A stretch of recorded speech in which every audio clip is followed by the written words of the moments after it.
Good morning. This is Father Stephen Kelly from St. John's Church in Detroit. We're continuing our series of daily morning meditations where we generally look at one or another of the lessons that are assigned for morning or evening prayer, what is known as the Daily Office Lectionary. And today is Friday, and it's a very big special Friday here in Detroit. It is Detroit Tigers' home opening day. So it's like a festival, like a carnival in our entire neighborhood. So let's take a look at the lesson that's assigned from the first lesson from the book Exodus. It is chapter 1, beginning at verse number 8. Now there arose up a new king over Egypt, which knew not Joseph. And he said unto his people, Behold, the people of the children of Israel are more and mightier than we. Come on, let us deal wisely with them, lest they multiply.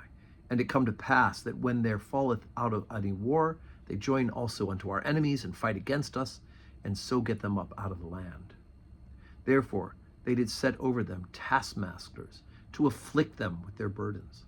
And they built for Pharaoh treasure cities, Pithom and Ramses.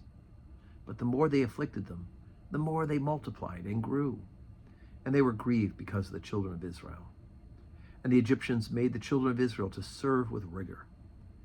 And they made their lives bitter with hard bondage in mortar and in brick, and in all manner of service in the field. All their service, wherein they made them serve, was with rigor.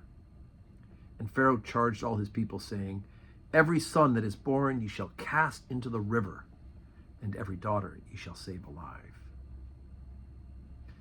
Okay, that's a short reading, but it's important. So we last couple of days we finished up the book Genesis, and we heard about Joseph, right? And Joseph becomes this great lord over Egypt. He's second in command to Pharaoh. He saves that God uses Joseph. His brothers intended to have him killed. God used their wickedness and selling him into slavery, into bringing him into this position of prominence in Egypt, so that he could save his family and all the people of Israel from starvation during this great famine. And so they come in, they give him the land of Goshen as a part of Egypt, and Pharaoh is, at that point, that Pharaoh is very excited to have Joseph, this great person, to have his family there, and to have them keeping cows as herdsmen, because that was considered dirty work, and the Egyptians didn't want to do it. The people of Israel were more than willing to do that and were good at it.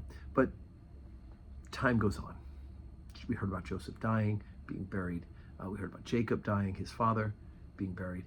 Now we hear that generations go by and the new pharaohs, they don't know who Joseph is. Their memory is very short term. And so does the turn on the people of Israel. They feel them as a threat, right? Because they can somehow, if they gang up on us, because there's so many of them, if they gang up on us with our enemies, they will be able to defeat us from within. And so they make them slaves. And this last line where he says that every son that shall be born of the people of Israel shall be cast into the river, and every daughter yet shall ye save. Hopefully that brings to mind a story about one male who does get saved from this. And he's going to be the person who's the great prophet from the book Exodus, and that is Moses. But you can read ahead if you want and catch up with that. So today is Friday. Because it is Tigers opening day and access to the church is extraordinarily limited today. From 8 o'clock in the morning, this place starts to get crazy. And we're not going to have public worship today. But I pray that you will have a Friday that is full of blessings. And go Tigers.